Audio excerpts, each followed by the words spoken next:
Fala aí, pessoal, tudo em paz, tudo tranquilo? Espero que vocês estejam todos bem, se cuidando, né? Sou o professor Michel, vou ficar com vocês esse ano aí, né? No nono ano, tá? E, pessoal, se cuidar, né? Para vocês que estão em casa aí. Gente, o conteúdo que nós iremos trabalhar é desse livro aqui, ó, tá? Araribá mais Geografia. Só que tem um problema.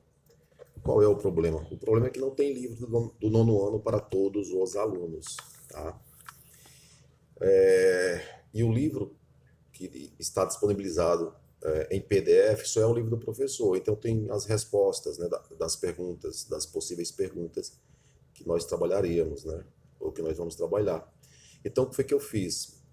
Os textos eu consegui, né, colocar em Word, no formato de Word, mas eu não consegui as imagens, tá? Mas não tem problema, tá? Se a gente ler os textos e interpretar. Bom, gente, para início, no capítulo 1 aqui, nós iremos falar sobre o capitalismo, o socialismo e suas características, né? Então, eu estou gravando esse vídeo e eu espero que vocês realmente assistam o vídeo, tá? Que eu vou fazer um resumo aqui dos principais tópicos para vocês compreenderem os textos melhor, né? De certa forma, melhor. Quando a gente fala do sistema capitalista. Então, o que é o sistema capitalista? O que é o sistema socialista, né, gente? Ó, por exemplo, o capitalismo é uma forma de se organizar a economia em um determinado país, né? Então, eu vou me organizar através da política, a economia e a sociedade, tá? Então, é um sistema econômico, tá? De como será desenvolvido e implantado em determinado país. Então, no capitalismo, nós temos no capitalismo, por exemplo, né, algumas características. Por exemplo, tá no texto de vocês aí, tá tudo bonitinho, só estou fazendo um resumo. Então, as características do sistema capitalista é, primeiro, a propriedade privada dos meios de produção. E o que seria isso, né? A propriedade privada dos meios de produção. Então, todos os meios que produz, né, a indústria, as máquinas, pertencem a alguém, é privado, não pertence ao Estado. O Estado não se organiza dessa forma. Pertence a alguém e esse alguém, né, produzem, né, a sua indústria, tem a sua indústria, a sua produção, as suas máquinas, seus equipamentos, tá? Através do trabalho das pessoas. Então, por exemplo, se eu quiser trabalhar numa indústria de uma pessoa que fabrica carros da Volkswagen ou da Ford, tá? Eu trabalho, vendo a minha força de trabalho, ok? Minha força de trabalho, em troca de um salário, tá? Então, a propriedade privada dos meios de produção tem mais ou menos isso, são meios, né, de produção pertencente a alguém, tá? E as pessoas trabalham para essa pessoa em troca de um trabalho, em troca de um salário, desculpa. É uma economia de mercado. A segunda característica, economia de mercado, né? Então, as empresas, elas vão decidir, né, através dos seus meios de produção, através da indústria, das máquinas e dos equipamentos, elas vão decidir o que elas devem produzir e o quanto produzir, tá? Isso é uma economia de mercado, tá? Na característica do capitalismo também, nós temos aí a lei da oferta e da procura, tá? Então, os preços da mercadoria, eles vão variar de acordo com a quantidade de produto que tem, né? E do interesse desse produto. Tudo bem? Então, se há grande produção, o preço da mercadoria tende o quê? Tende a cair. Se eu tenho muita produção de um determinado produto, o preço tende a cair, né? Se a produção é pequena, o preço tende a aumentar, né? Um exemplo, se tivesse muito ouro, cara, toda a rocha fosse ouro, né? E te encontrasse, o preço do ouro seria o quê? Muito baixo, não teria essa importância, né? Toda e nem esse valor todo, se tivesse muito ouro. Como o ouro é pouco, escasso e é um metal precioso, né, o preço está lá na altura. É mais ou menos isso o que a gente fala sobre lei da oferta e da procura. Nós temos a concorrência também. É outra característica, né, gente? É a concorrência. Porque as empresas produzem buscando sempre, né, é, conquistar o maior número de pessoas. Então as empresas vão concorrer entre si, colocando produtos variados ou melhores, né, no mercado para que as pessoas possam comprar. E o trabalho assalariado é a outra característica do capitalismo, o trabalho assalariado, né? Então, eu trabalho e recebo um salário, tá? Eu trabalho e produzo. Eu vendo o meu trabalho, eu vendo a minha mão, a minha força, né? A minha inteligência, né? A minha especialização em troca de dinheiro, em troca de salário. Tudo bem? Aqui, ó, o capitalismo, ele começa, pessoal, com o capitalismo comercial. Tá? O capitalismo comercial é o início do capitalismo, tá? Com as grandes navegações, né? É quando se inicia aí o capitalismo, que era através só do comércio, né? Aos poucos foi se desenvolvendo, né? Nesse capitalismo comercial nós temos aí, não as grandes indústrias, né? Mas nós temos um trabalho mais artesanal, um trabalho manufatureiro, né? Uma pessoa única, uma pessoa só fazendo todo o trabalho. Depois nós temos o capitalismo industrial, com a Revolução Industrial aí no século XVIII, aproximadamente 1750, a indústria vai agora vai produzir, né? Não mais os artesãos que antes produziam, né? Agora é a indústria, a máquina. O artesão participava de todo o processo produtivo. O artesão ia buscar madeira, cortava madeira, lixava, enfim, fazia uma mesa ele sozinho. Agora não é a indústria, é a máquina produzindo, né? Então, nós temos o capitalismo industrial aí com a Revolução Industrial. Vocês vão ler os textos e vocês vão entender. Nós temos o capitalismo financeiro, gente, que é a atual fase do capitalismo, né? O que é o capitalismo financeiro? Tá? O capitalismo financeiro ele vai se caracterizar pela integração aí, tá? Entre o capital industrial e o capital bancário. Né? É o sistema de informação, é a informática, a internet, tudo interligado agora. Né? É a bolsa de valores, vender uma ação de determinada empresa. Isso é o capitalismo financeiro, né? As indústrias elas fazem grandes operações de crédito, né? A fim de obter capital e desenvolver inovações tecnológicas. Então é a indústria e os bancos, né, se integrando aí, beleza? E aí o capitalismo foi se expandindo pelo mundo, né, através das transnacionais, a partir das transnacionais, né, que são essas empresas globais que possuem a sua matriz, né, a primeira empresa no seu país de origem, como por exemplo a Ford, que saiu há pouco tempo do Brasil. Ela é estadunidense, ela é uma empresa dos Estados Unidos, mas que ela colocou várias filiais nos mais variados países do mundo, ou os principais países do mundo de economia sólida, né? Como, por exemplo, o Brasil, a Argentina, esses países mais emergentes, assim, tá? Então ela foi se expandindo aí as transnacionais, ou o capitalismo foi se expandindo a partir das transnacionais, né? Com a ajuda das transnacionais. E aí, gente, a gente chega no sistema socialista, né? O sistema socialista, a Revolução Socialista começa em 1917, através das ideias de Karl Marx, alemão, sociólogo, né? E em 1917 existe aí a Revolução Socialista na Rússia, né?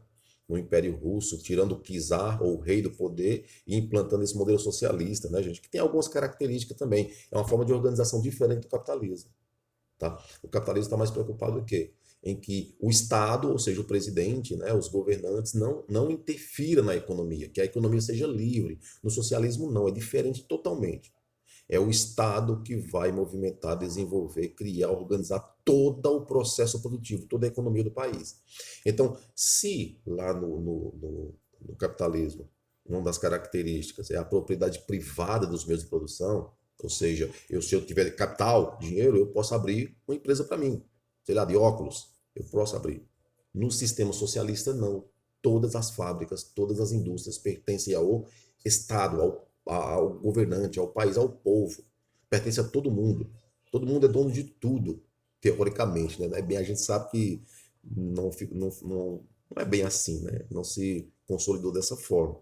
Então nós temos o quê? A estatização dos meios de produção. Ou seja, os meios de produção não pertencem a ninguém. Ou melhor, os meios de produção pertencem a todos. Pertence ao Estado. A estatização tem a ver com você pegar uma empresa que era de um particular e estatizar essa empresa, tornar essa empresa do Estado. Tá? A economia é planificada. Outra característica que tem nos textos de vocês aí, né? Essas atividades econômicas são organizadas a partir da planificação da economia, ou seja, o Estado vai organizar o que produzir, quanto produzir, para quem produzir, tá? Quanto será o valor do produto. Então é o Estado que organiza tudo. E uma das principais características é o pleno emprego, ou seja, Se no capitalismo nós temos uma divisão muito acentuada das classes sociais, no socialismo não deveria ter. Capitalismo a gente tem, né, grandes empresários, a elite, né, os donos do meio de produção, nós temos aí a classe média alta, a classe média baixa, o pobre, o miserável, a gente tem aí uma estratificação aí, né, da sociedade. No socialismo, nós só temos uma classe social, que é a classe trabalhadora. Então, era pleno emprego, todo mundo trabalhando. Todo mundo trabalhando. Beleza? O socialismo aí, em 48, houve o socialismo na China, né? A China passou por esse processo socialista. Depois nós temos o que nós conhecemos como ordem bipolar, presta atenção nessa palavrinha aqui, ordem bipolar no texto de vocês. O que seria a ordem bipolar? Bipolar, né? Bi de dois polos. Bi é dois, né? Dois polos. Ou seja, dois polos de influências a nível mundial, economicamente falando. Os Estados Unidos eram um dos polos. Os Estados Unidos queriam desenvolver o quê? O capitalismo. Que todo mundo fosse capitalista. Do outro lado, nós temos o socialismo, que é a União Soviética e a barra Rússia, né? A União Soviética queria que todo mundo fosse socialista. Dessa forma, havia um embate entre os dois países. Por isso que começou a se chamar ordem bipolar. A palavra ordem já é o quê? Vem de imposição. Então, você impor aos países, pelo lado dos Estados Unidos, o capitalismo, e pelo lado da União Soviética, o socialismo. Essa ordem bipolar. Tá? Que essa ordem bipolar culminou aí com a Guerra Fria. O que foi a Guerra Fria? Foi esse contraponto aí, político e ideológico, entre Estados Unidos e União Soviética. Quase que entraram em guerra mesmo. Por isso se chama Guerra Fria, né? Não foi uma guerra de fato. Foi uma guerra que ficou ali no campo da ideologia, né? Das discussões, né? Um dizia para o outro, o meu sistema econômico é melhor do que o seu, porque eram duas superpotências, né? A gente tem que lembrar que a União Soviética, ela, basicamente, quem invadiu Berlim, o primeiro exército a chegar em Berlim, foi a União Soviética. Então, a União Soviética era poderosa, os Estados Unidos também. Então, esses dois países saíram como dois países poderosos da Segunda Guerra Mundial, e um respeitava demais o outro. Tá? Gente, entre eles, e uma das fases aí da Guerra Fria, né, dessa ordem bipolar, foi a corrida armamentista e espacial. O que é uma corrida armamentista? Os dois países tentando desenvolver o máximo possível uma tecnologia muito avançada através de produção de armas, bombas atômicas, tanques, caças, né? Aviões de guerra, navios de guerra, submarino. Então, esses dois países correndo aí, né, para desenvolver melhores armamentos. Né? Porque existe esse problema aí de um país só poder ser um país soberano se tiver armas, né? Que o outro país tem medo de invadir ele. Então isso ficou como Guerra Fria, tá? E a corrida espacial também, né, gente? Essa corrida espacial é o seguinte: os caras querem demonstrar cada um quer demonstrar que o seu modelo econômico era melhor do que o outro. Então, um mandava um satélite para a Lua, outro mandava outro satélite, outro mandou uma cachorra, né? Enfim, os foguetes. Aí os Estados Unidos foi até a Lua, né? Então era para mostrar para o outro aí que o seu modelo econômico era mais importante. Uma coisa interessante aqui nesse mapa aqui, gente, ó, nós temos esse mapa aqui, tá? Ó. Esse mapa, todos os países em verde eram países, tá? Eram não, né? Naquela época, vamos colocar para aquela época, eram países capitalistas. Todos os países em laranja, países socialistas que pertenciam ou orbitavam em torno da União Soviética, tá? De certa forma, tá vendo essa linha em vermelho aqui? Ficou conhecido, né? Essa linha em vermelho como a divisão entre os países capitalistas e socialistas, né? Essa linha aqui, colocando aqui essa divisão entre eles, tá? Então, a União Soviética durou até 1990, né? Até 1990, porque o sistema econômico socialista foi entrando em decadência, entrando em decadência, e aí não teve como mais suportar, tá? E aí eles chegaram ao fim. Tudo bem, galera? E o maior símbolo da divisão aí foi da divisão, né? Divisão mesmo aqui, né? Ó. entre os países capitalistas e socialistas foi a construção do Muro de Berlim, na cidade de Berlim, Alemanha, né? Foi feito um muro lá. Só que esse muro foi também derrubado, né? Foi derrubado aí, a queda do Muro de Berlim, tá?